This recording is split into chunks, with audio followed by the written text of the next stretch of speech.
هذا واحد من أنقى وأنظف المصانع اللي كاينين في كوريا الجنوبية لصناعة حلوى الأطفال.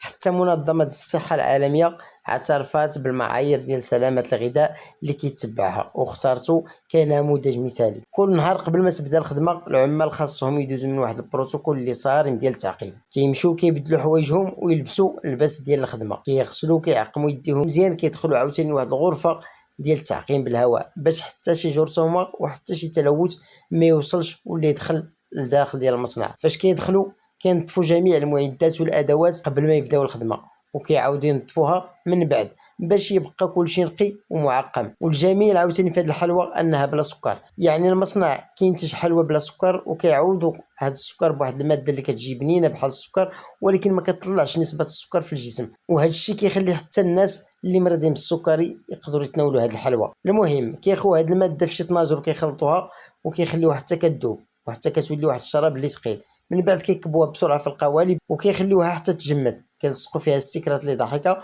ولكن راه صالحه للاكل وماشي غير الزواق الخاوي. هذه راه مصنوعه من ورق غذائي. من بعد كيركبوا النصف الثاني من القالب وكيديروا فيه عصي وكيزيدوا الشراب وسطها اولا هذا السائل. المرحله الاخيره كيجمعوا نصفي القالب ومن كتجمد الحلوى كيشدوها ويخرجوها من القوالب، كيمشيو بها نيشان لقسم التعليب والتغليف. وقبل ما تخرج اي دفعه من المصنع كيدوزوها من مراقبه وجوده اللي صارمه. والثمن ديال كل صندوق كيدير حتى ل $15. اش بان لكم؟ خليونا الاراء ديالكم في التعليق، وكالعاده تحياتي لكم.